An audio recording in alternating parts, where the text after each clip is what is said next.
시청자 여러분 안녕하십니까. 이가혁 라이브 이가혁입니다. 특검법 개정안 여야 합의가 하루 만에 다시 번복되는 과정에서 민주당 내 잡음이 커지고 있습니다. 오늘 취임 100일 기자회견에서 이재명 대통령은 정부 조직법 개편과 내란 진실 규명을 어떻게 맞바꾸느냐며 합의 반대 뜻을 분명히 했습니다. 잠시 후 자세히 짚어보겠습니다. 통일교 불법 정치자금 의혹의 당사자 국민의힘 권성동 의원의 체포동의안이 가결됐습니다. 권 의원을 뺀 나머지 국민의힘 의원들은 표결에 불참했습니다. 오늘 전해드릴 정치권 소식이 많습니다. 네 분의 해설위원 소개해드리고 백다 앵커의 브리핑으로 첫 번째 주제 보겠습니다.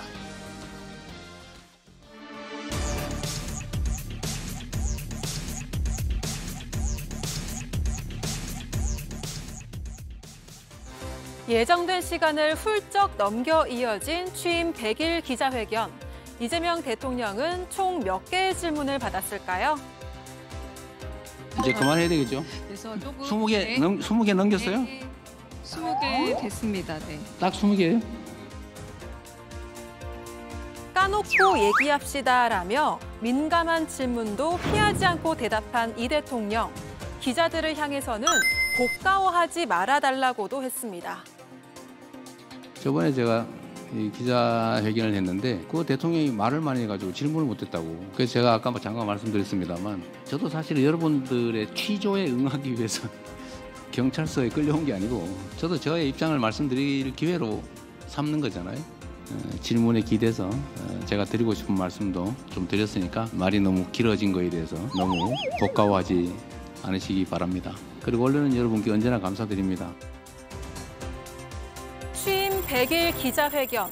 이재명 대통령은 약 150분간 22가지 질문을 받았고 예고대로 약속 대련 없이 허심탄회하게 입장을 밝혔습니다. 네, 오늘로 정확히 이재명 대통령 취임 딱 100일을 맞았습니다. 그리고 취임 후 두 번째 공식 기자회견을 가졌습니다. 150분 동안 22개 질문에 답변했는데요. 모두 발언 주요 내용을 먼저 듣고 이야기 더 나눠보겠습니다. 대통령으로 취임해서 국정에 임한 지 이제 100일이 됐습니다. 지난 100일을 짧게 규정하자면 회복과 정상화를 위한 시간이라고 말할 수 있을 것 같습니다. 오늘부터 임기 마지막 날까지 국민이 주인인 나라, 함께 행복한 대한민국을 만드는 길에 매진하겠습니다. 우리 경제가 다시 성장하고 대한민국이 힘차게 도약할 수 있도록 총력을 기울이겠습니다. 예, 이 대통령이 지난 100일을 회복과 정상화를 위한 시간이었다 이렇게 스스로 평가했습니다.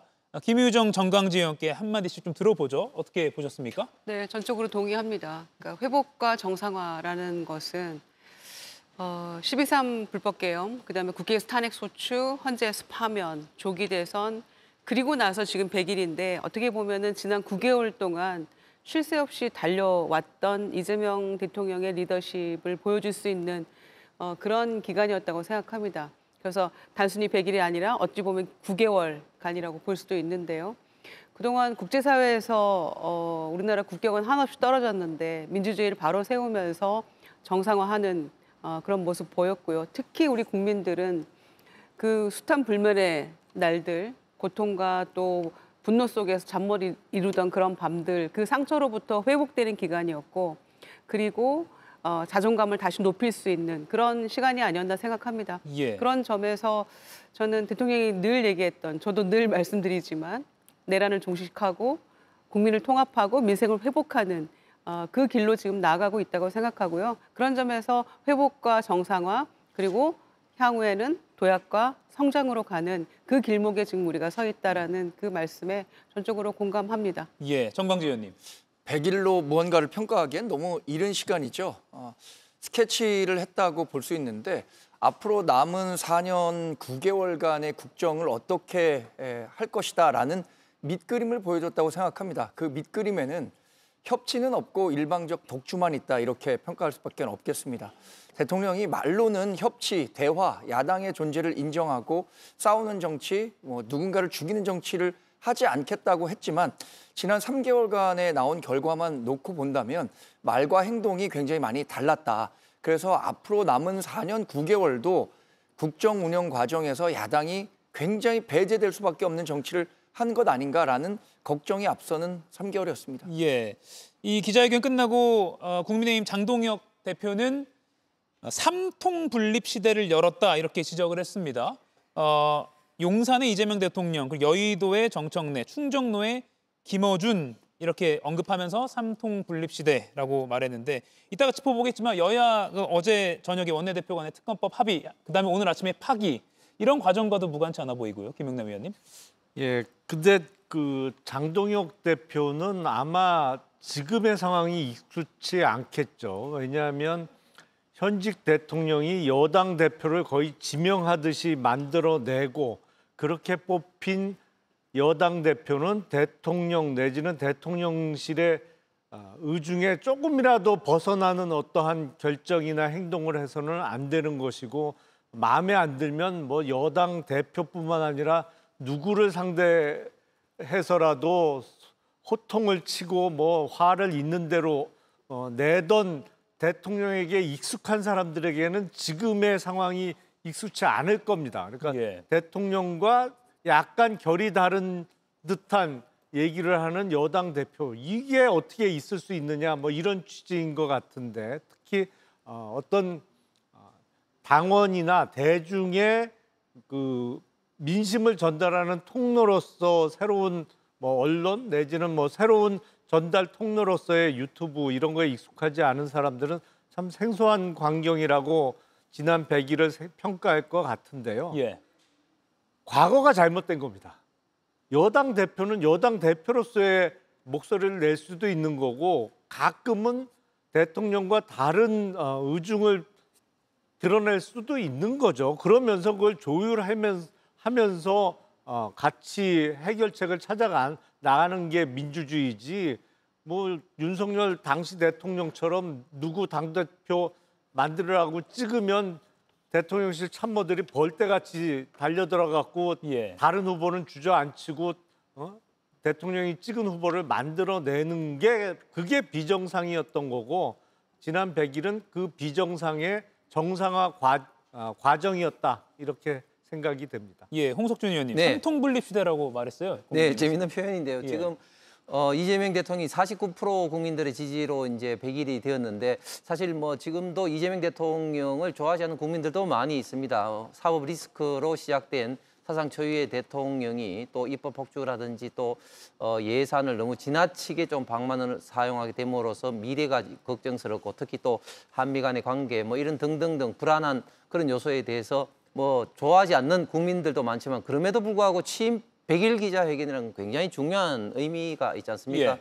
그런데 하필 이 오늘 같이 중요한 기자회견 날에 가장 또 중요한 또 뉴스가 뭐였느냐? 결국은 어제 저녁 늦게 양당 원내대표 간에 합의된 이 내란 특검법 관련된 이 합의안이 정청래 대표가 오늘 새벽에 이게 이 원내 지도부가 이 당 지도부의 생각과 다르다 이렇게 해서 합의를 파기한 것이란 말이죠. 그래서 저는 지금 정청래 대표가 지난번 이제 월요일 날 이제 3자가 모여서 화기애애한 분위기를 도출했는데 그 다음 날 이제 대표 연설에서 완전히 강하게 함으로써 그런 어떤 화기애애한 분위기를 찬물을 확 끼얹을 것 같은 2탄으로 예. 오늘 정말 대통령에게는 중요한 100일 기자회견의 어떤 분위기에 찬물을 확 끼얹은 어떤 그런 어떤 결과를 이제 초래를 했기 때문에 예. 삼통 어떤 분립 시대다 뭐 이런 것들이 저는 많은 국민들에게 상당히 조금 와닿는 그런 표현이 아닐까 생각을 합니다. 예, 그 특검법 합의와 또 다시 결렬된 과정은 잠시 후에 좀 자세히 짚어보겠습니다. 지금 오늘 주요 키워드 정리를 해봤는데요. 회복, 성장, 경제 이런 용어가 상당히 많이 나와서 이 대통령이 국민에게 강조하고 싶은 그 메시지가 뭔지를 알 수가 있습니다. 자, 그리고 오늘 기자회견에서는 미국 조지아주 한국인 구금 사태, 검찰 개혁 등등 산적한 현안들에 대한 입장도 들을 수 있었습니다. 그래서 100일 기자회견이 중요하다, 양당 패널들이 말씀하시는 것 같습니다. 특히 주가 조작 범죄를 저지르면 아주 엄격히 처벌하겠다 재차 강조할 때는 이 대통령이 방송 중계 카메라를 직접 응시하면서 이렇게 이야기하기도 했습니다. 장면 보시죠. 앞으로는 이익이 안 나더라도 주가 조작에 투입된 원금을 다 몰수한다. 이 방송 보시는 주가 조작 사범 여러분, 앞으로는 조심해서 하지 마세요.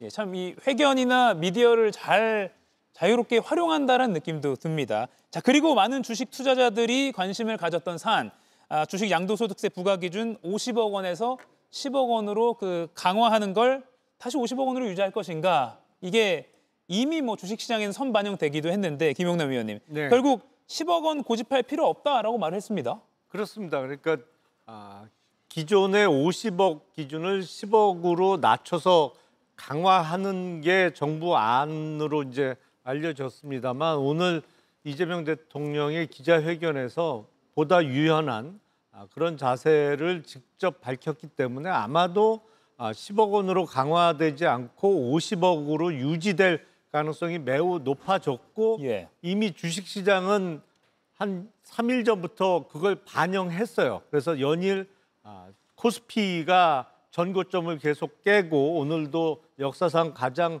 높은 코스피 지수에서 주식시장이 끝났는데요.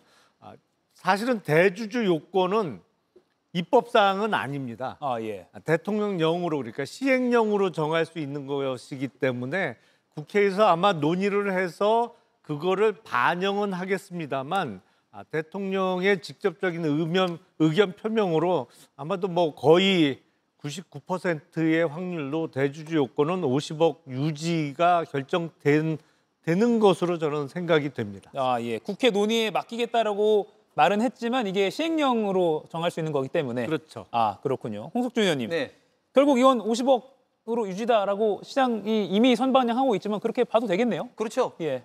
왜냐하면 그동안 시장 참가자들이 대주주 기준을 10억으로 낮춘 데서 대단히 반발이 많았습니다. 예. 왜냐하면 양도세 기준에서 대주주 기준을 50억에서 10억으로 낮추게 되면 그 해당되는 대상자도 많을 뿐만 아니라 그리고 그 해당되는 대상자뿐만 아니라 이제 주식 전반적인 시장이 침체를 하기 때문에 일반 어떤 개미 투자가들조차도 여기에 대해서는 반대 여론이 굉장히 많았던 것이죠. 거기다가 또 굉장히 이제 주식 시장에서 가장 싫어하는 것이 결국 이제 불확실성 아니겠습니까? 그런데 계속해서 이 문제를 가지고 민주당과 이제 정부 간의 어떤 생각이 좀 다르고 했기 때문에 계속 이 문제가 이제 주식 시장에 굉장히 불확실성 어떤 요소였는데 저희 이제 국민의힘에서는 처음부터 계속해서 이제 50억을 10억으로 낮춰서는 안 된다고 강력하게 반대를 해 왔었는데 그나마 대통령이 50억으로 일단 확정을 짓는 어떤 분위기 같습니다. 예.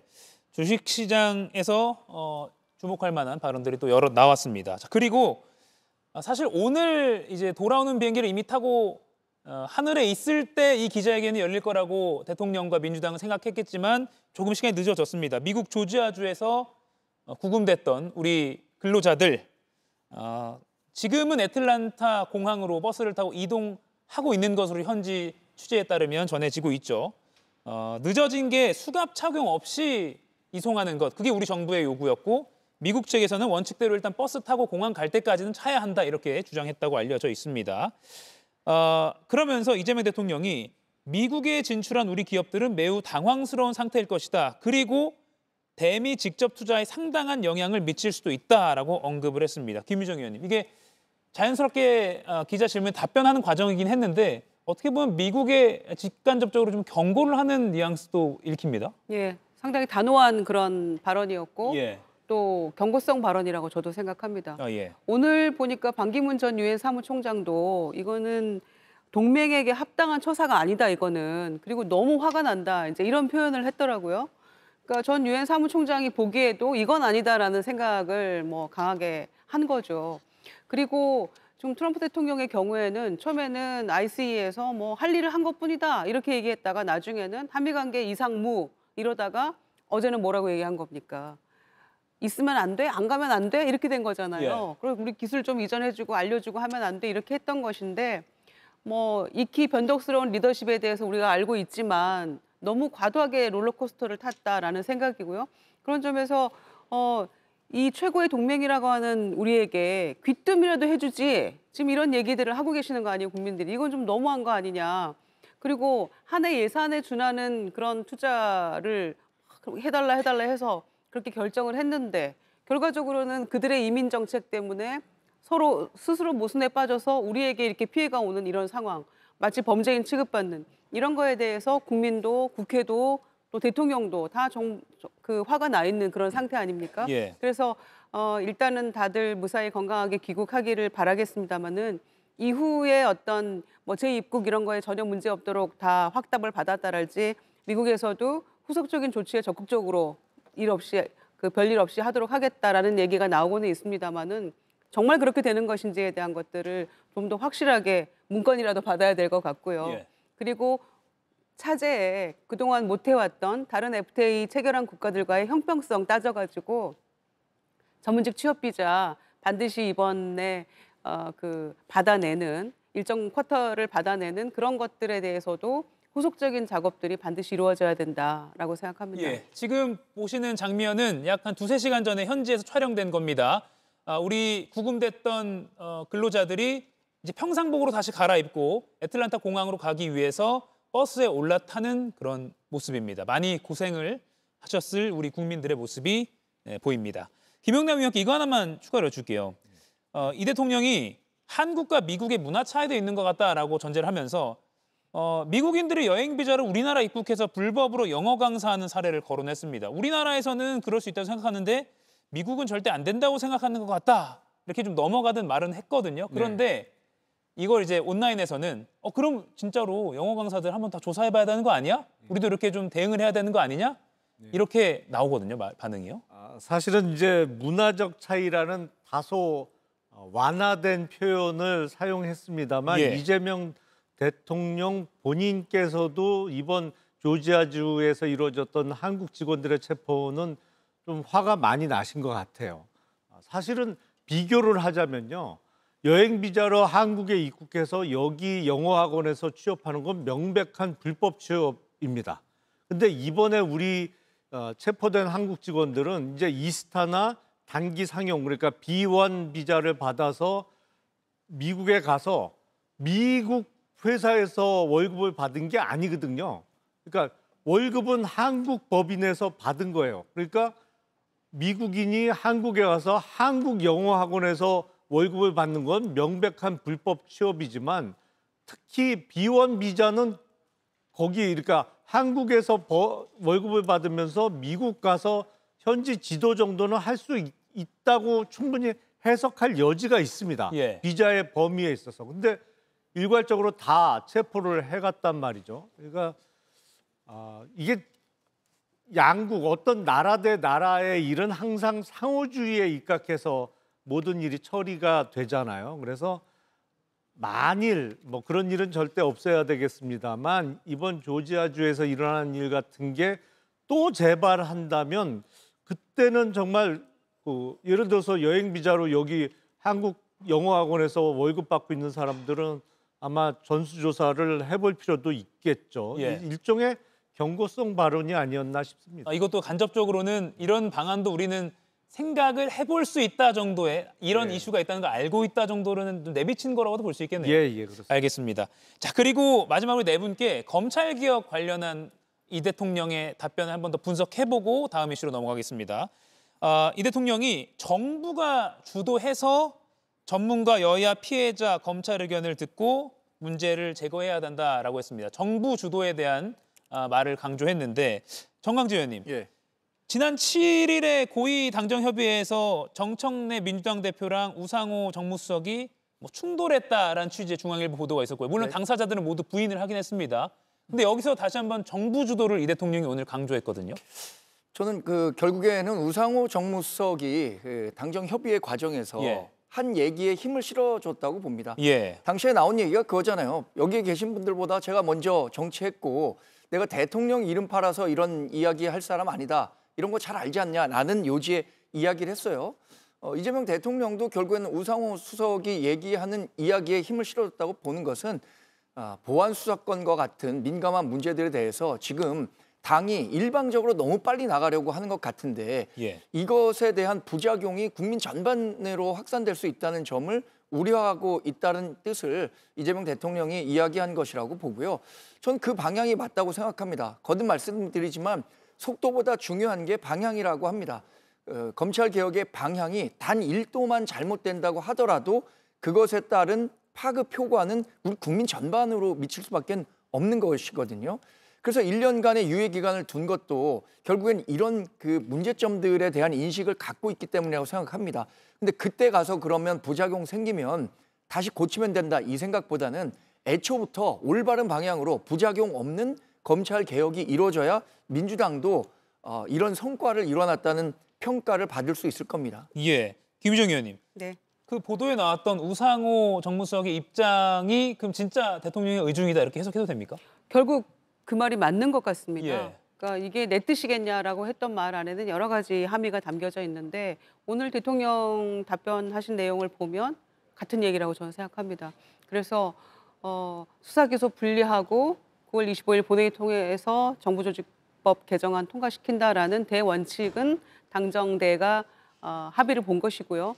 그러나 나머지 아주 세부적인 것들은 오늘 아주 그 친절한 설명을 곁들여서 얘기를 하셨잖아요. 그러니까 감정을 배제하고 나도 검찰에 한마디로 많이 당했지만 주관적인 판단이나 경험은 다 배제하고 매우 중립적으로 그리고 미래지향적으로 생각해서 찬찬히 만들어야 된다. 1년이 긴 것 같지만 또 길지도 않다. 이런 얘기까지 했어요.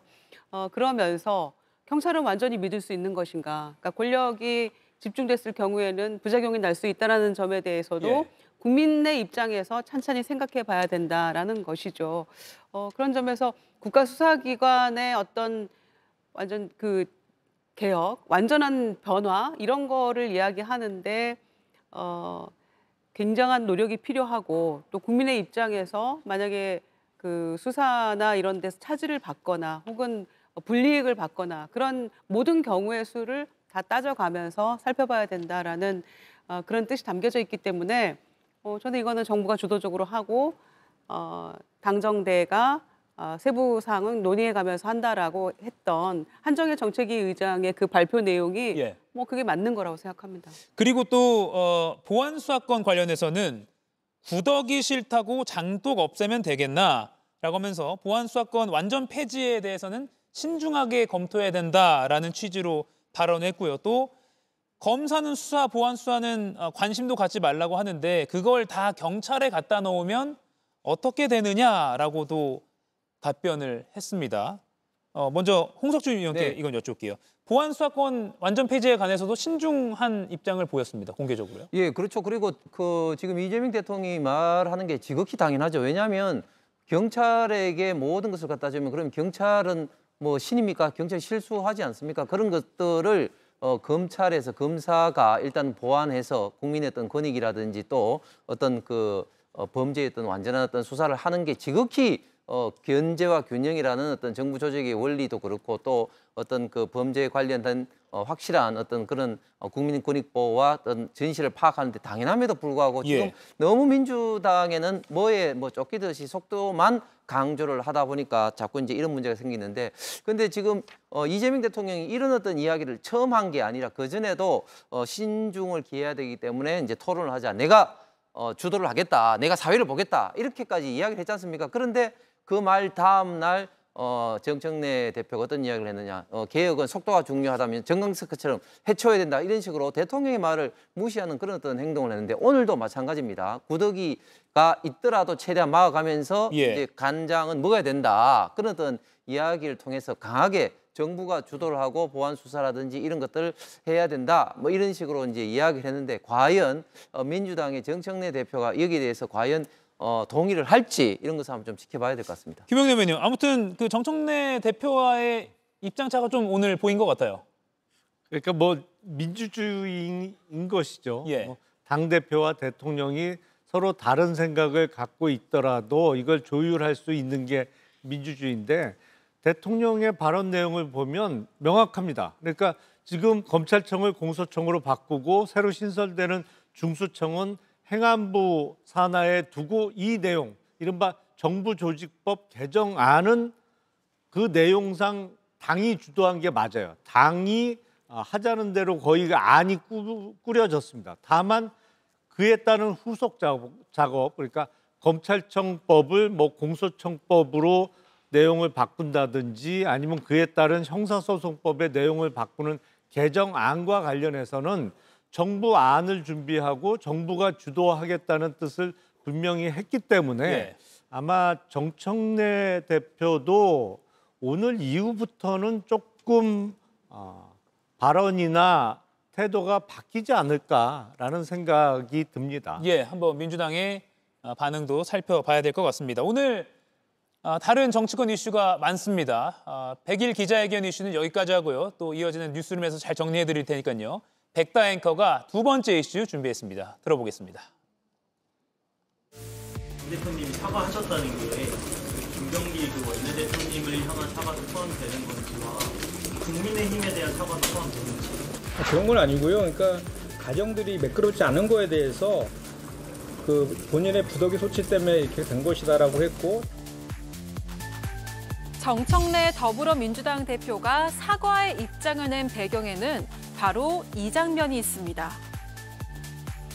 부당히 합의를 했습니다. 합의문 크게 불러드리고요.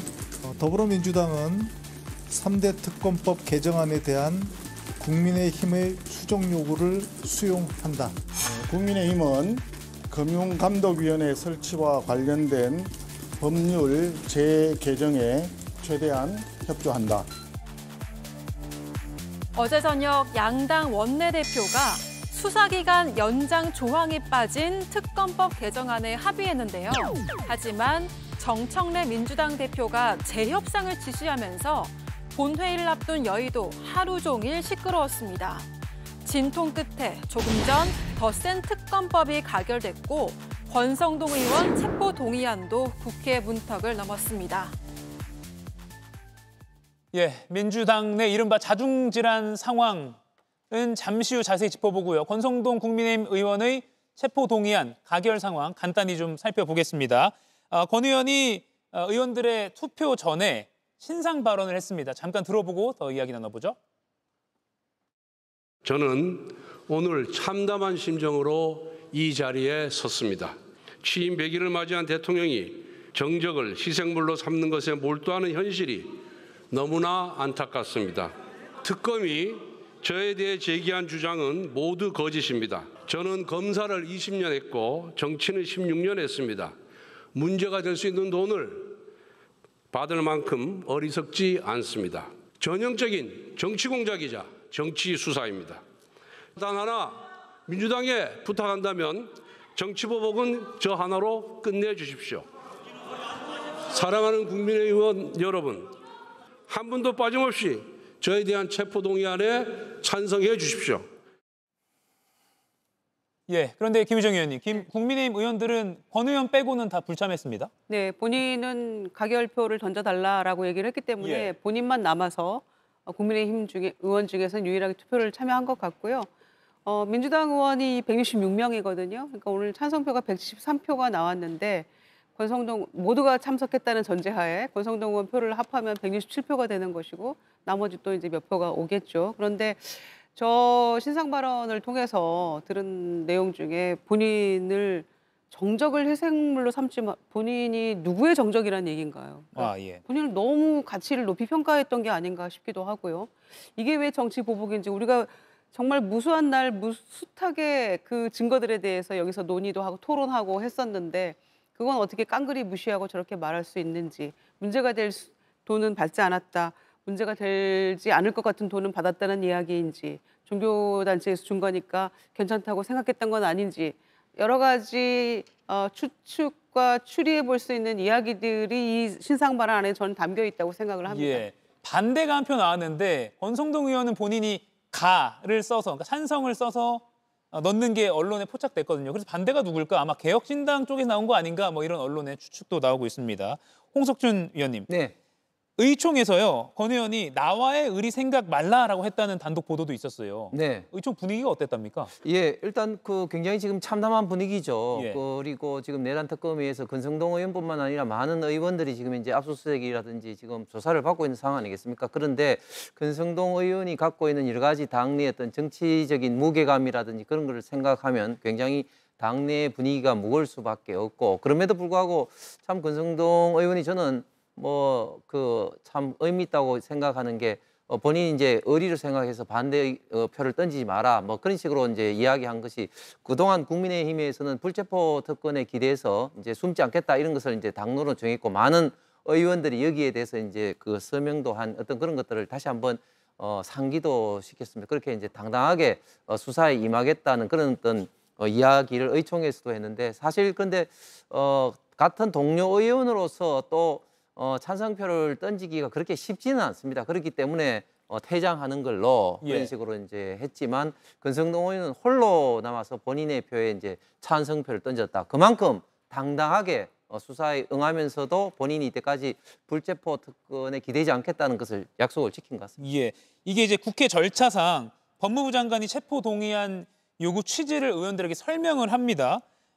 이재명 당시 민주당 대표 때 한동훈 당시 법무부 장관이 굉장히 길게 그리고 약간 뭐 해석하기에는 공격적인 발언도 해서 논란이 되기도 했었는데 오늘 정성호 법무장관은 한 700자 남짓 굉장히 짧게 체포의 필요성을 설명하고 내려왔습니다. 정광지 의원님. 네. 이게 좀 짧게 한 이유 뭐라고 보세요? 정치 환경이 완전히 다르기 때문이죠. 당시에 한동훈 법무부 장관이 불체포 특권과 관련해서 투표를 의뢰했을 때는 민주당이 다수 의석을 차지하고 있었습니다.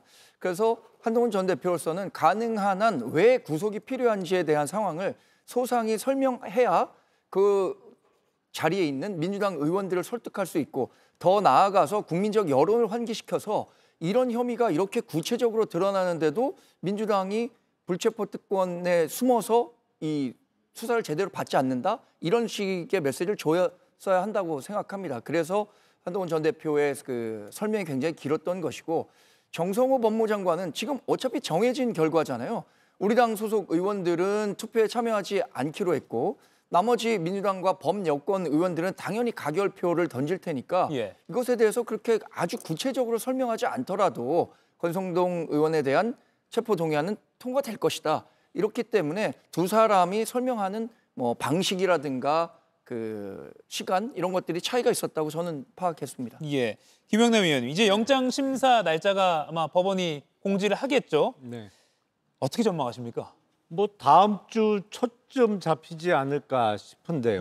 뭐 그러니까 국회에서 체포 동의안을 통과시킨다는 의미는 이 사람을 구속시켜도 좋다라는 의미가 아니고 다만 영장 실질 심사라고 하는 법원의 영장 재판에 출석할 수 있도록 국회 회기 중에 동의를 해주는 것이죠. 그래서 구속영장의 발부 여부는 전적으로 영장 재판을 담당하는 판사의 결정의 몫인데 제가 일전에도 한번 말씀을 드렸습니다만 부정한 자금 의혹과 관련해서 이 정도로 증거가 많이 나오기가 쉽지 않아요. 그러니까 전달한 사람의 진술뿐만 아니라 뭐 전달하기 직전에 찍은 사진부터 시작해서 뭐 이번에 구속영장에도 그 증거의 요지가 자세하게 적혀 있습니다만 그래서 지금 영장재판 판사가 이거를 만약에 기각을 한다고 하면 어떤 사유를 댈 수 있을까?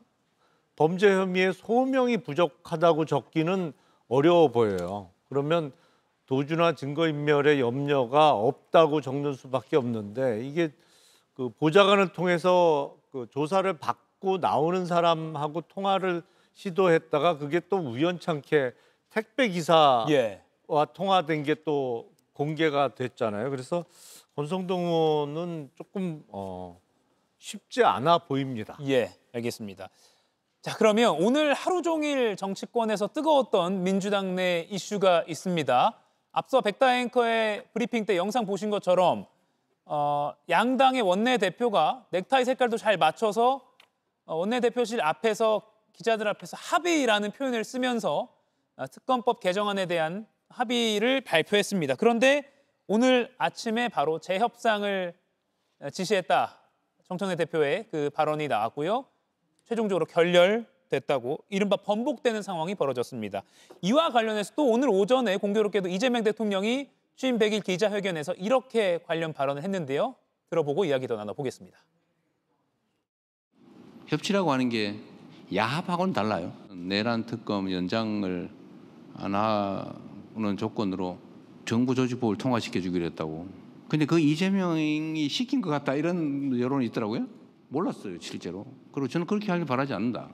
내란의 진실을 규명해서 그야말로 엄정하게 책임을 물어서 다시는 대한민국에서 내란이라고 하는 친위 군사 쿠데타든 그냥 군사 쿠데타든 이런 게 벌어지는 일은 결코 있어서는 안 된다. 라는 이 당위하고 어떻게 맞바꾸냐라는 게 제 생각이에요.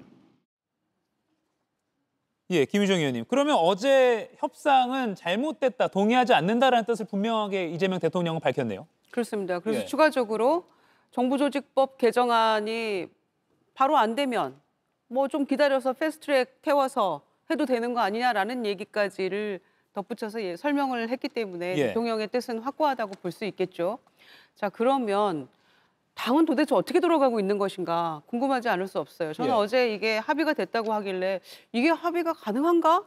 라는 생각을 했지만 곧 이어서 든 생각은 9월 8일 날 대통령과 여야 대표 3자 회담 때 야당의 어떤 생각이나 이런 것들 다 경청하고 수용할 수 있는 걸 하겠다라는 취지의 얘기를 했기 때문에 예. 그런 점들을 다 감안해서 서로 주고받고 뭔가 합의에 이르렀나 보다라고 그냥 해석을 했어요. 네. 그런데 결과적으로 놓고 보니까 그것도 아니었던 것이고 그러면 이렇게 그냥 몇 시간 만에 뒤집혀 버렸는데 과연 원내 지도부에서 당대표하고 상의 없이 이런 일을 결정할 수 있을 것인가. 예. 그럴 만한 사안이 아니잖아요.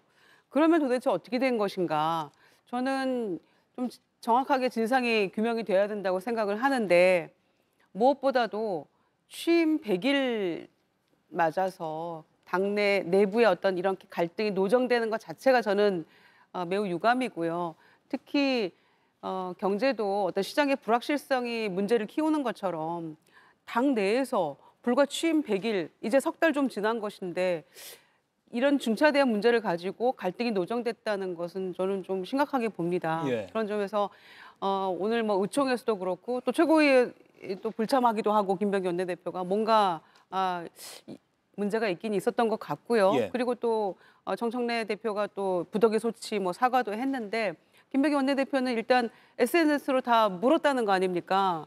정청래 대표, 추미애 법사위원장 그리고 김용민 법사위 간사에게 SNS로 보냈는데 이렇게 합의할 거다라는 거. 그랬는데 반대가 없었다.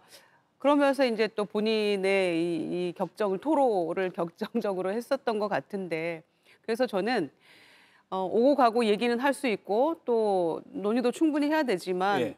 갈등이 이렇게 국민 앞에 노정되는 것 그리고 또 합의돼서 발표까지 했는데 뒤집혀 버리는 것 이런 것들이 국민을 매우 불안하게 하고 국민들로 하여금 불신하게 만들고 그래서 신뢰가 떨어지고 이런 것들이 문제라고 보거든요. 그래서 의총에서 확실하게 결론이 나기 전까지는 합의라는 표현도 안 썼으면 좋겠고 또 당 대표도 만약에 서로 그 상의가 된 거였다면 뭔가 확실한 의견을 좀 제시를 하든지 예. 이렇게 다 사후에 문제가 다시 불거지고 뒤집히고 이런 모습들은 정책의 신뢰성이라는 측면에서 저는 굉장히 정권에게 마이너스가 되는 요소가 될 수 있기 때문에 지금부터라도 좀 어떻게 잘 수습하고 나갔으면 좋겠어요. 김용남 의원님. 네. 이 많은 뭐 네티즌들도 시청자들이 궁금해하는 게 짧게 이겁니다. 그럼 김병기는 왜 합의했느냐? 어떻게 분석하세요? 과거에도 양당의 원내대표가 만나서 합의문까지 작성했다가 예. 각 당의 의원총회에서 추인을 못 받아서 그 합의가 무효화되는 경우가 왕왕 있었습니다. 이게 뭐 이번에 처음 있는 일은 아니고요. 다만 김병기 원내대표는 당 지도부, 그러니까 정청래 대표를 비롯한 지도부와 상의하고 이제 다 알려주고 합의를 했다는 취지로 이야기를 하고 있어서 어떤 말이 맞는지는 좀 살펴봐야 되겠습니다만 김병기 원내대표는 며칠 전에 그 대통령실에서 대통령과 여야 대표가 만났잖아요. 그러면서 예. 협치를 강조를 했고 더군다나 오늘이 이재명 대통령의 취임 100일 기념 기자회견도 있는 날이기 때문에 어떤 협치의 상징적인 결과물로서 어젯밤에 그런 합의를 했던 것이 아닌가 싶은데 근데 민주당 내 당내 반발이 워낙 거셌습니다. 그래서 뭐 오늘 그 합의는 무효화가 됐고 뭐 합의가 아닌 1차적인 협의였다라는 얘기도 했습니다. 근데 예. 김병기 원내대표는 뭐 그런 취지로 하지 않았을까? 그러니까 협치의 어떤 1차적인 결과물을 이재명 대통령의 취임 100일 직전에 좀 내놔야 되지 않을까라는 생각이 있었을 거로 저는 추정합니다. 그러니까 선의였다라는 예. 것에는 그게 동의를 하시는 거군요. 그런데 지금 화면에 저희가 보여드린 것처럼 어제 저녁에 합의가 발표되고 민주당 의원들도 일부 의원들이 이렇게 SNS에 비판적인 의견을 쏟아냈습니다. 반대편 상대당 분석도 좀 들어볼게요. 정강지 의원님. 예. 정청래 대표에게 오늘 아침에 기자들이 상의 없이 원내대표가 결정 내렸는 거냐라고 예. 질문하니까 정 대표가 저도 당황했다 이렇게 답변했습니다. 그 원내대표 합의안이 의총에서 추인을 못 받거나 혹은 또 대통령실로부터 인정을 못 받아서 파기된 대표적인 사례가 있었습니다. 2022년에 당시 권성동 원내대표가 검찰 수사권 기소 관련해서 원내대표끼리 합의를 했는데 사흘 만에 다시 뒤집은 경우가 있어요. 그때 왜 그랬느냐? 대통령실에서 반대했기 때문에 결국에는 합의안이 뒤집어졌거든요. 예. 지금 사안 놓고 보면 저는 원내대표와 정청래 대표 간에 사실 교감은 있었다고 봅니다. 그래서 원내대표 합의가 이루어졌는데 어젯밤에 그럼 무슨 일이 있었는가, 이 합의안을 뒤집을 만한 무슨 일이 있었는가, 여기에 집중해 봐야 한다고 생각합니다. 저는 강경 지지자들의 목소리가 분명히 작용했고 그 소리를 정청래 대표가 외면할 수 없었기 때문에 그 원내대표를 희생양 삼아서 지금 파기하려고 하는 거 아닌가라는 생각을 할 수밖에 없고, 아까 삼통분립이라는 얘기했잖아요. 이재명 대통령과 정청래 대표 또 김어준 딴지일보 회장이라고 해야 되나요? 이 세 사람이 민주당 권력을 분점하고 있다라는 얘기까지 나온다고 하는데, 혹시 그 강경 지지자들을 대표하는 김어준 씨가 정청래 민주당 대표에게 전화해서 이거 안 된다라고 얘기했던 건 아닌가라는 생각이 들 정도로 저는 정청래 민주당 대표의 이번 지시는 굉장히 무리였다고 봅니다. 예, 그건 어째 추정이신 거예요? 제가 추정하는 겁니다. 예, 그런 알겠습니다. 정치적 해석도 가능할 정도로 이거 사실 찾아보기가 어려운 거거든요. 당시 권성동 원내대표가 원내대표 합의안 파기했었던 것은, 그러니까 바꿨었던 것은 대통령실이라는 그때 당시에는 뭐 절대 권력자의 이 의중이 있었던 것이고, 그러니까 이런 의심까지 나올 수 있다는 얘기죠. 네, 홍석준 위원께 마지막으로 요거 들을게요. 이번 이른바 사태라고 제가 이름 붙이겠습니다. 리더십의 타격, 정청래 대표와 김병기 원내대표 누가 더 타격을 받았을까요?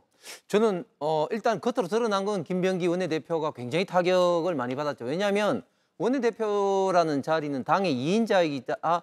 또 원내 관련된 것은 총괄 사령탑입니다. 사실은 당 지도부, 당 대표보다도 더 원내 역할에 있어서는 원내대표가 할 어떤 권한입니다. 그런데도 불구하고 합의된 것을 지금 이렇게 뒤집히기 때문에 일단 겉으로는 김병기 원내대표가 뭐 더 타격이 오겠지만, 그럼에도 불구하고 당대표 정청래 그 의원의 타격도 저는 굉장히 크다고 보고, 제가 손원석 의원하고 통화를 해보니까 어제 점심 직후부터 7시 넘어서까지 그 김병기 원내대표, 원내대표단과 계속해서 협의를 했답니다. 예, 그렇게 되면서 계속해서 김병기 원내대표도 당연히 대통령실과 그리고 당 지도부하고 계속해서 교감을 주고받았죠. 원래 원내대표가 협상을 할 때 당연히 이제 대통령실, 최소한 뭐 정무수석이라든지 또 당대표와는 당연히 교감을 주고받으면서 협상을 진행합니다. 뭐 그런데 합의를 하고 난 다음에 그 발표가 나니까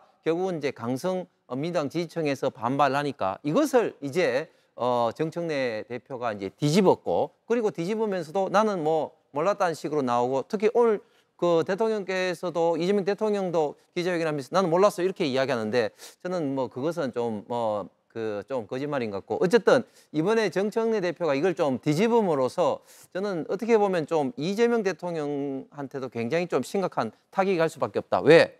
월요일 날 이렇게 분위기 좋게 이렇게 이제 뭔가 좀 여야 협치했던 그런 모드가 되고, 만약에 됐으면 이 결과물이 상당히 이제 구체적으로 나왔다는 그런 인식을 갈 수밖에 없는데, 이것이 이제 합의를 봤는데 이걸 뒤집었으니까 결국은 이제 강성 지지층의 끌려가는 이런 어떤 모습이 나온 것은 예. 결국은 이재명 대통령에게도 특히 또 정청래 대표에게도 저는 크게 보면 좋지 않다고 봅니다. 예.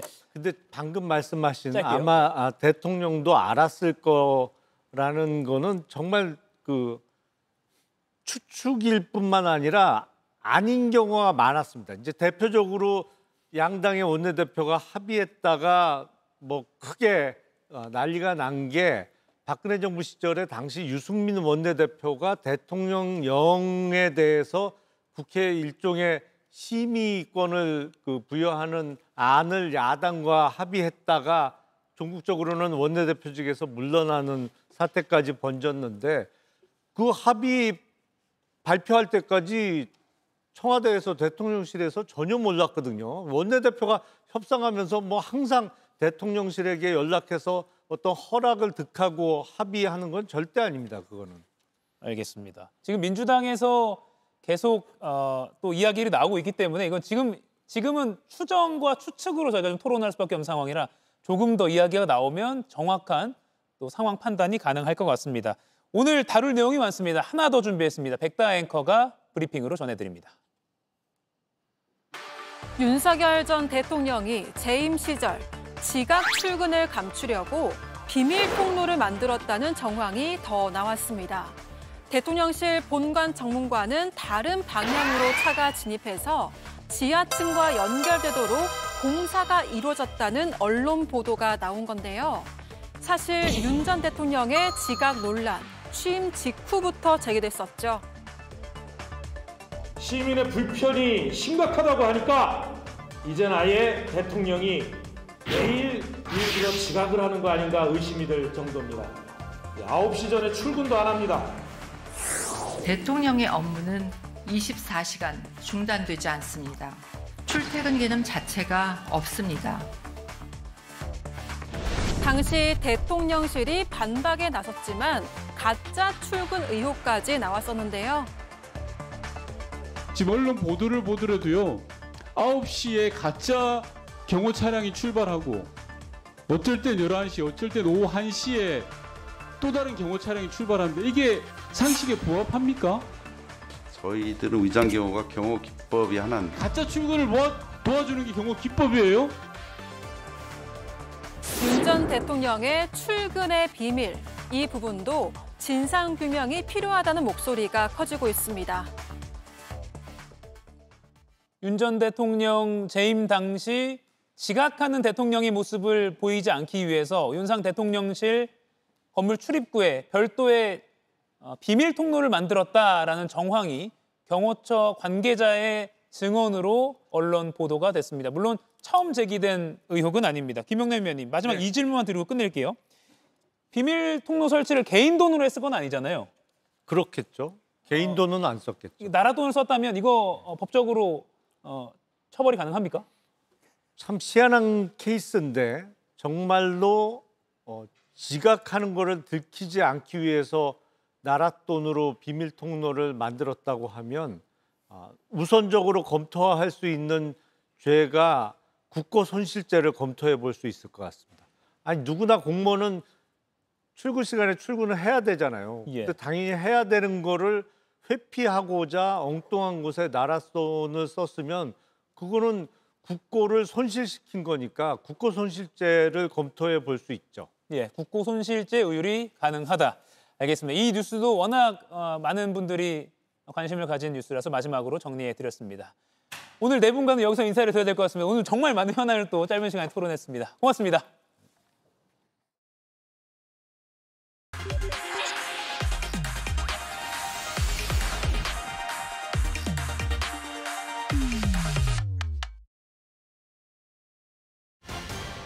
취업하지 않고 쉬었음 상태에 있는 청년이 40만 명 선에서 줄지 않고 있습니다.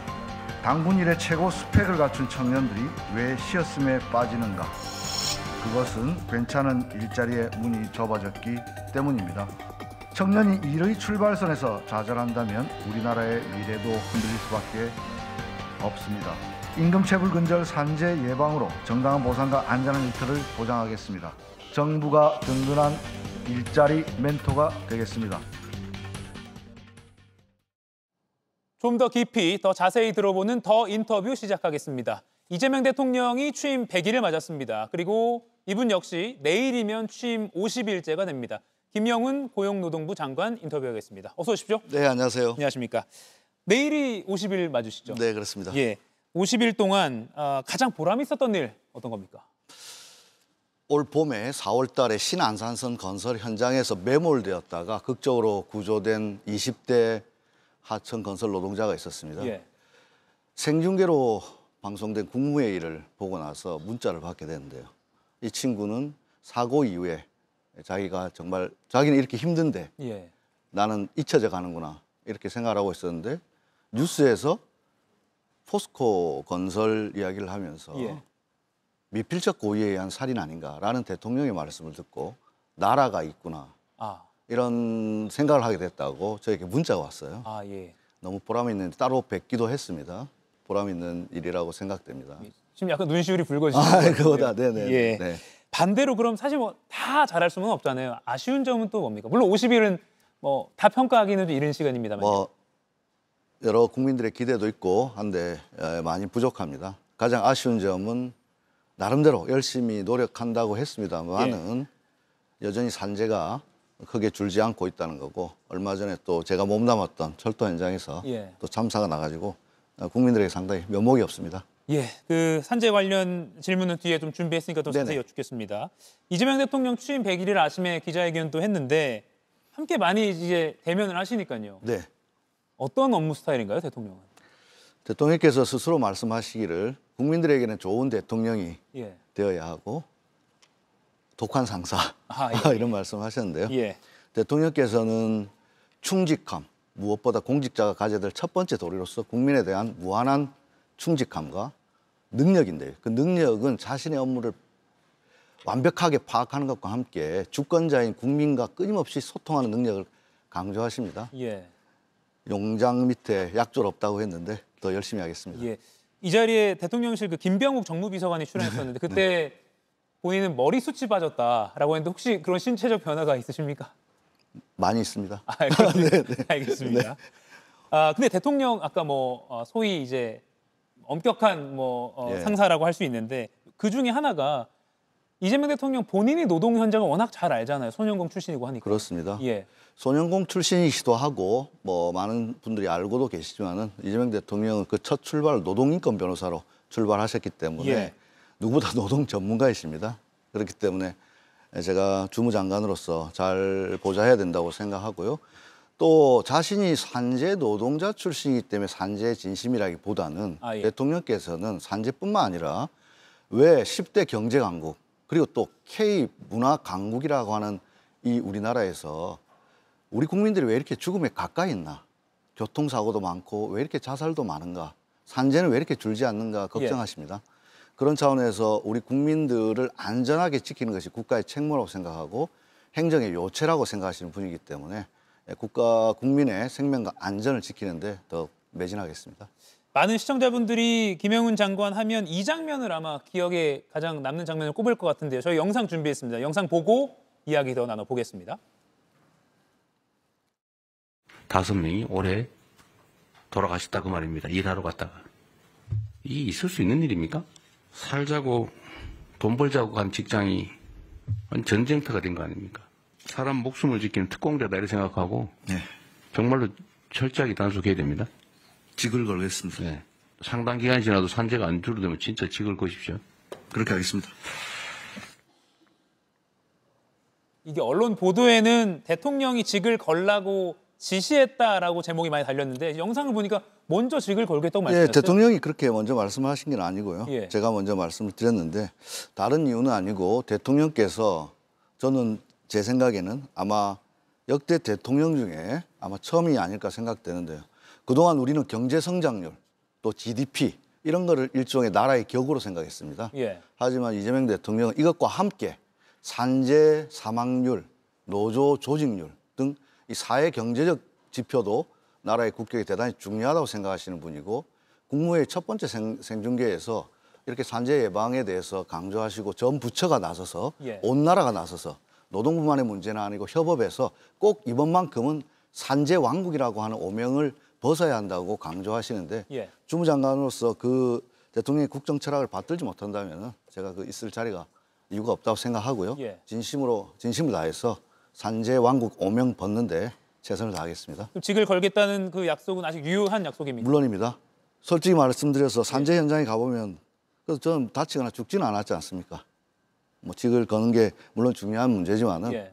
노동자 목숨 지키지 못하면 그에 합당한 책임져야 된다고 생각합니다. 예. 근데 안타깝게도 저 국무회의 공개 발언 이후에도 사실 산재 사망자가 계속 나왔고요. 그렇습니다. 근데 노동 현장에 있던 장관으로서 실제 이제 장관 정책을 최고 결정자가 돼 보니까 뭐가 제일 관건입니까? 줄이는 데 있어서? 산재를 줄여야 하는데요. 예. 단기 목표에 매몰돼 가지고 근본 문제를 바꾸지 못하는 우를 범하지 않겠습니다. 아, 예. 당장 줄여야 되는 것도 중요하지만 일회성, 면피용 어떻게 보면 그런 거 수치에 급급하다가 정말 구조적인 문제를 놓치고 가는 수가 많다고 생각합니다. 예. 제가 보기에 근본적인 문제는 위험의 외주화, 이제 위험의 외주화를 넘어서 위험의 이주화라고 하는 아, 예. 결국 어렵고 힘든 일이 아래로 내려가는 산업 구조, 불법 다단계 하청 구조에 있다고 생각합니다. 이 구조 그대로 두고 네. 아무리 뭐 열심히 노력한들 근본적인 변화는 없다고 생각합니다. 그래서 이 구조 문제를 해결하는 데 진력을 다하고요. 그럼에도 당장 벌어지는 일은 외면한 채 구조 문제만 집착할 수 없기 때문에 당장 현안에서도 선택과 집중을 해서 이번에는 정말 추락사고 같은 후진국형 사고는 정말 근절해보자. 예. 그러면서도 한편으로는 국토부나 기재부나 이런 부처 협업해가지고 이러한 다단계 하청 구조, 산재를 잉태하고 있는 산업 구조를 이번에 근본적으로 바꿔보자. 이렇게 노력할 생각입니다. 예. 저희가 통계를 좀 보니까 현재 산재 사망 사고가 인구 1만 명당 0.39명. 그런데 이 비율을 2030년까지 OECD 평균 수준인 0.29명으로 낮추겠다. 이 계획을 짜셨는데 네. 말씀하신 대로 단기 목표에 매몰되지 않아야 된다라고 또 큰 틀을 말씀해 주셨고요. 구체적으로는 어떤 노력이 필요할까요? 결국 OECD 평균으로 0.1, 예. 0.1을 낮추는데 모든 걸 걸겠습니다. 하지만 이 0.1은 쉬운 일은 아닌데요. 예. 1차적으로는 사고는 대부분 중소영세 끝단에서 납니다. 예. 아까 말했던 위험의 외주화처럼 이들에게 실질적인 지원을 해줘야 합니다. 두 번째로는 노사가 산재 예방의 주체로 거듭날 수 있도록 권한을 아래로 내려야 합니다. 예. 실질적으로 일을 하고 위험한 일을 하는 그들이 위험을 사전에 인지하게 하고 위험을 인지했다면 이걸 바꿔달라고 개선을 요구할 권리를 주고 그럼에도 불구하고 부지불식간에 위험이 발생됐다면 작업을 중지할 수 있는 권한을 줌으로써 제일 끝단에서 위험을 감지하고 위험한 일을 하고 있는 예. 그들의 권한을 확대해줘서 구조를 바꾸는 것 하나 하고요. 또 중소영세 사업자에게는 특별한 지원을 해서 그런 구조적 문제를 해결해 나감과 동시에 우리가 성인지 감수성이란 말이 이전에 있었습니다. 예. 이전에 그 처음 들어올 때는 좀 생경했습니다. 하지만 지금 성인지 감수성 없이는 공직자는 물론이고 사회생활을 못합니다. 저는 그렇죠.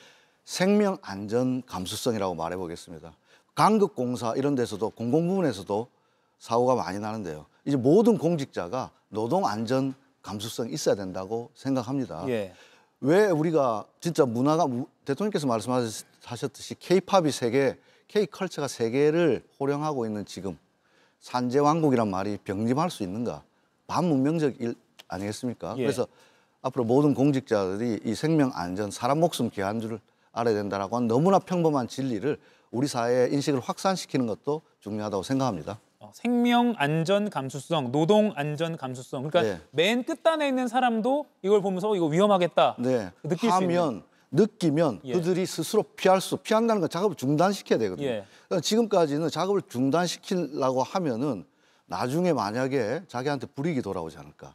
또 중단된 만큼 손해배상이 청구되는 일도 있고 예.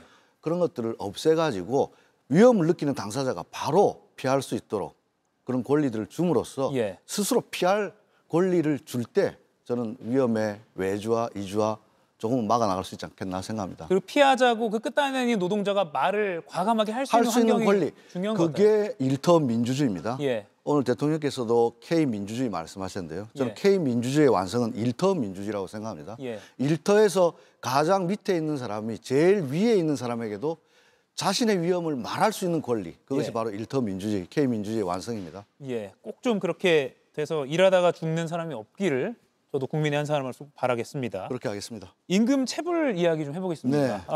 김영훈 장관 인선을 발표할 때 강훈식 대통령 비서실장이 이렇게 말했습니다. 생중계에서요. 일하는 사람들의 권리를 강화하는 역할을 해줄 것으로 기대한다 했습니다. 그 권리. 첫 번째는 이제 산재 근절일 테고요. 네. 두 번째가 최근에 대통령이 지적한 임금 체불 근절이다. 이렇게 보면 됩니까? 그렇습니다. 대통령께 이재명 노동정책 핵심은 세 가지입니다. 예. 일터에서 일하는 사람 억울한 일 없어야 되는데 가장 억울한 일은 살려고 나간 자리가 죽음의 일터가 되는 이 못은 없어야 되고요. 두 예. 번째는 일하고 돈 못 받는 일 없어야 됩니다. 세 번째는 비슷한 일하고 차별받는 일 없어야 되는데요. 두 번째 임금 체불은요. 범죄입니다. 절도입니다. 사기보다 더한 범죄입니다. 예. 우리가 흔히 대대로 돈 떼먹고 온전한 사람이 있습니까? 우리 서민들이 어려워가지고 사채라도 조금 쓸 요량이면 그거 못 갚는 거는 둘째치고 이자까지 더해져가지고 폐가 망신하는 경우도 있습니다. 그런데 왜 이렇게 우리는 일하고 돈 떼먹힌 일을 쉽게 생각하는지 모르겠습니다. 예. 그래서 제가 떼인 돈 받아드리겠습니다. 일을 시켰으면 돈을 줘야 합니다. 회사가 어려워서 못 줄 수도 있습니다. 그렇지만 어려울 때는 일단 자신들과 동고동락을 같이 했던 직원들 임금부터 먼저 청산하는 문화 만들어야 합니다. 예. 그런 식으로 해서 임금 체불 근절에 나가고요. 또 임금 체불의 특징을 살펴보면 17% 되는 기업에서 임금 체불액의 70%를 차지합니다. 예. 떼먹은 분이 또 떼먹습니다. 그러네요. 그런 반복되는 뭐랄까요 나쁜 사용자들은 이번에 반드시 구속수사를 원칙으로 해서 또 1차로 대지급금이라 해가지고 도산하게 되면 예. 우리 노동자들에게 대지급금 3개월인데 6개월까지 늘려서 나라가 먼저 지급해주고요. 숨겨놓은 재산 있으면 끝까지 찾아서 환수받겠습니다. 예. 지난해 체불 임금 총액을 보니까 최초로 2조 원을 넘어섰다고 엄청난 규모네요. 그렇습니다. 예, 그리고 30인 미만 사업장의 체불액이 66.9%로 그러니까 아주 하도급 구조 영세업체일수록 체불이 많은 건데 체불과 산재는 구조가 똑같습니다. 예. 산재도 불법 하도급 다단계 구조에서부터 산재가 잉태되고 예. 마찬가지로 체불도 불법 다단계 하도급으로 내려갈수록 체불도 같이 잉태되고 있습니다. 예. 산재와 체불은 똑같은 산업 구조화에서 발생되고 있기 때문에 특히 건설업 같은 경우에 그런 일이 많아서 예. 조만간 저희들이 국토부와 같이 대대적으로 이 불법 하도급 단속에 나갈 예정입니다. 예. 그러니까 이거 뭐 사업하다 보면 그럴 수 있지 이런 인식을 완전히 바꿔야 되는 거네요. 그런 거 안 됩니다. 사업하다가 어려워질 수는 있습니다. 예. 사업하다 어려워질 수 있는데 무엇부터 갚아야 할 건가? 자신의 회사를 같이 일으켰던 우리가 많이 쓰지 않습니까? 우리 직원은 가족입니다. 그럼 예. 가족 돈 떼먹으면 안 되지 않습니까? 그래서 구속수사를 원칙으로 하고 강도 높게 반복되는 표현이 좀 가할지 모르지만 상습적인. 상습적인 체불업자는 구속수사를 원칙으로 하겠습니다. 예, 알겠습니다. 그 부분도 전 2조 원까지는 몰랐는데 총액이 상당하네요. 결국 예. 그 2조 원은요. 내수시장 붕괴로 이어집니다. 예. 소비력이 떨어지지 않습니까? 그리고 체불 임금 아까 말했듯이 저임금 노동자들에게 나타나는데 예. 저임금 노동자들은 결국 동네 상권, 통닭집, 삼겹살집, 내수 매출액 감소로 이어지기 때문에 이건 예. 개인에게도 범죄지만 사회적으로도 재난입니다. 예. 제가 지금 질문을 준비하다 보니까 김영훈 장관이 해결해야 될 게 상당히 많다고 생각이 드는 중에 하나가 또 뭐가 있냐면 청년 일자리 문제입니다. 네, 그렇습니다. 취업 문턱은 갈수록 높아지는 건 사실이고요. 첫 임금이 절반 이상이 월 200만 원 미만에 그치는 게 현실이라고 합니다. 그리고 그냥 쉰 청년이 40만 명대 달한다고 하고요. 그래서 이 청년들을 직접 노동부가 찾아서 취업을 지원해주겠다 이렇게 발표를 하셨잖아요. 지금 청년 고용률 문제 대단히 심각합니다. 예. 오늘 아침에도 점검을 했는데 16개월 연속 하락 국면이 멈추지 않고 있습니다. 예. 그중에서 방금 앵커께서 말씀하셨듯이 쉬었음 청년이 40만 명에서 줄질 않고 있는데요. 또 한 발 들여다보면 이 쉬었음 청년은 그냥 쉬는 게 아니라 70%는 일 경험이 있는 분들입니다. 예. 첫 직장에서 무엇인가 실망했고 무엇인가 적응을 못했다는 것인데요. 그들의 이야기를 들여다보면 자신들의 사실 지금 청년들은 단군 일의 최대 스펙 아닙니까? 그렇게 열심히 노력해서 직장을 어렵게 구했는데 예. 그들이 원하는 거는 너무나 상식적인 거였습니다. 임금 체불 아까 말했던 임금 체불 없어야 하고 산업재해 없어야 되고 직장 내 괴롭힘 없어야 되는데요. 이런 문제에서 많이 힘들어합니다. 그리고 직장에서 한번 실망해서 이탈하게 되면 예. 자칫 쉬었음으로 빠지게 됩니다. 따라서 저희들은 이 시어섬 청년들을 발굴하는 게 대단히 중요한데 그동안 어려웠는데 예. 이제 국방부라든지 교육부라든지 자기가 정보 동의한 분들은 예. 찾아갈 수 있습니다. 어디에 계신지. 그리고 우리 고용보험 데이터베이스하고도 연결하면 이분이 취업이 미취업 상태에 그대로 쉬고 있다는 걸 알 수 있기 때문에 예. 적극적으로 찾아가서 손을 내밀고 그들이 한 번 더 일어설 수 있도록 국가가 지원하겠습니다. 그럼 찾는 건 아까 말씀하신 대로 다른 뭐 국방 네. 뭐 이런 데이터를 이용한다 하더라도 네네. 그들을 괜찮은 일자리로 연결해 줘야 되잖아요. 그렇습니다. 괜찮은 일자리는 준비가 되어 있느냐? 지금 일자리 청년들이 가장 큰 불만은 예. 지금 기업에서는 유경험자를 많이 뽑습니다. 그렇죠. 올 상반기만 하더라도 82%가 경험직. 근데 청년들은 경험조차 할 수 없어서 취업을 못하고 취업을 못하니까 경험을 못하는 이 악순환에 빠지는 거거든요. 그래서 국가가 이제 일경험을 쌓을 수 있도록 민간하고 기업하고 협업해가지고 적극적인 구직 활동을 나서려고 하는 청년들에게는 일경험을 쌓게 해주고 예. 특히나 또 이재명 정부에서 AI에 많은 재정적 투여를 하고 AI 강국으로 나서겠다고 하지 않습니까? 그럼 국가의 재정이 민간에게 투입됐다면 예. 장애인 고용 의무 할당제처럼 청년들에게는 어느 정도 그 할당을 해가지고 일경험할 수 있는 그런 예. 체험 프로그램들을 많이 만들 생각입니다. 그렇게 예. 해서 적극적으로 발굴하고 경험할 수 있도록 하고 그 경험이 실제 일로 이어질 수 있도록 하는데 노동부가 일자리 멘토가 되겠습니다. 예.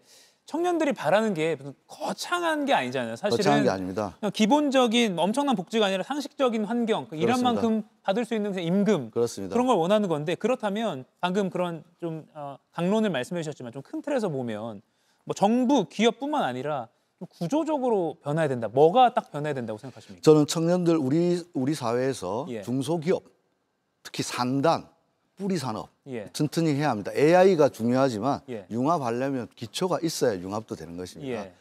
제가 지난주에 안산 극장에서 3학년 2학기라고 하는 영화를 봤습니다. 예. 특성화고 학생들의 이야기였습니다. 예.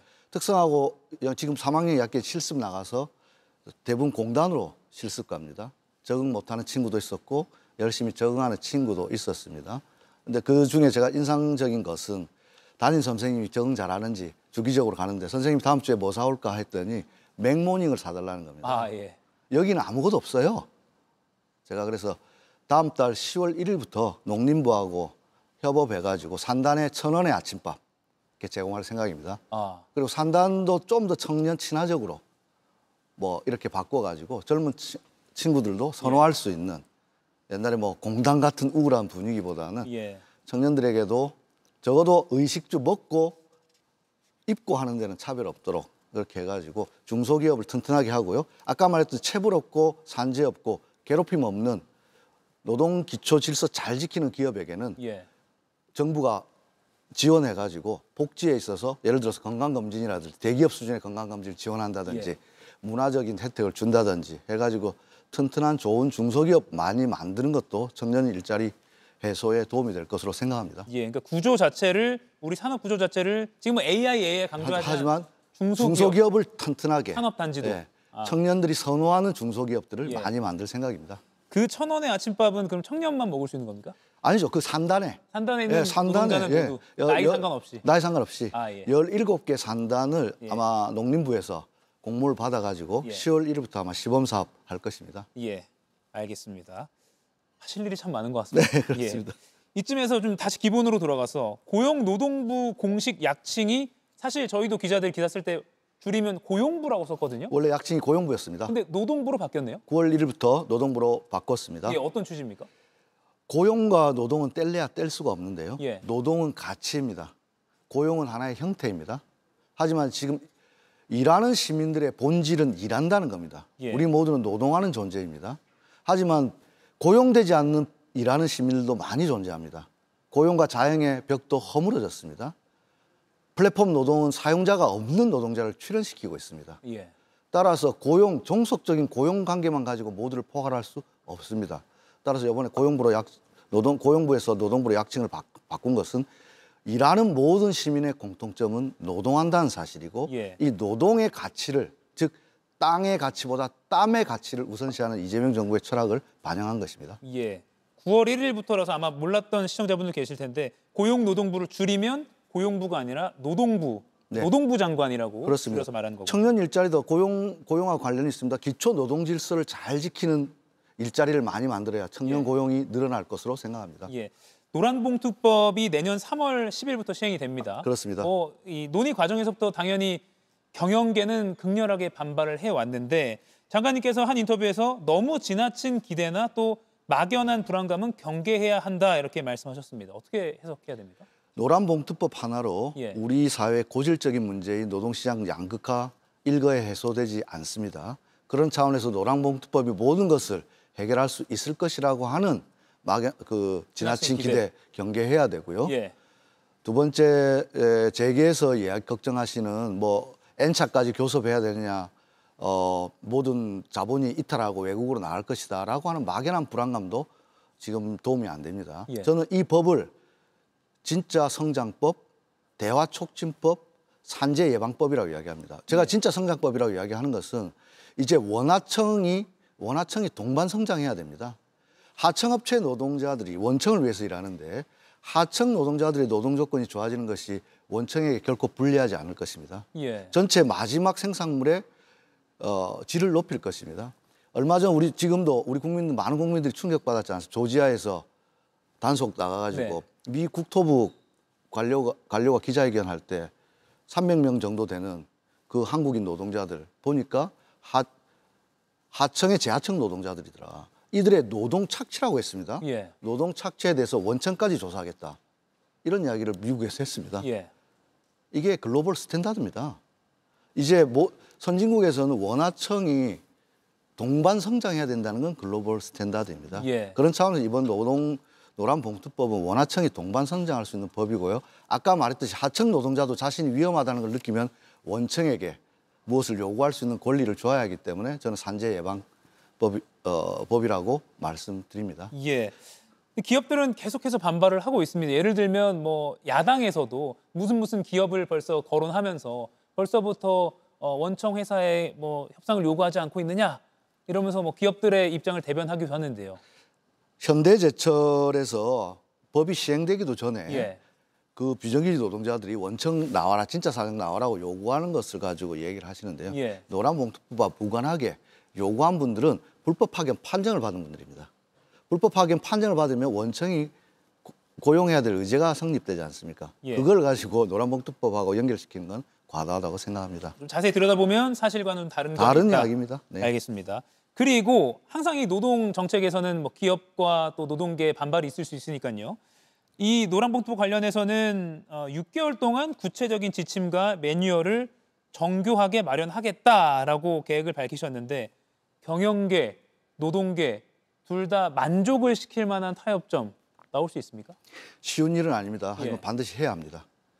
노사 공동의 이익을 찾아야 합니다. 아까 말했듯이 원하청이 동반 성장하는 것이 노사 공동의 이익일 것입니다. 예. 산재를 줄이는 것도 노사 공동의 이익일 것입니다. 그런 차원에서 노사 공동의 이익을 찾는데 정부가 균형자로서 잘 조정하고 할 것이고요. 예. 남은 6개월 동안 어떤 표준 모델이 있을까? 저는 좋은 사례들도 분명히 있다고 봅니다. 예. 원하청이 상생하는 좋은 협력 모델도 있기 때문에 이런 것들도 적극 발굴하고 또 재계에서 우려하시는 부분에 대해서는 항상 길을 열고 소통하면서 이 법이 가져올 문제점에 대해서 면밀히 살피겠습니다. 그리고 간담회나 뭐 현장 방문 굉장히 많이 하셔야 될 것 같아요. TF를 일단 만들었습니다. 예.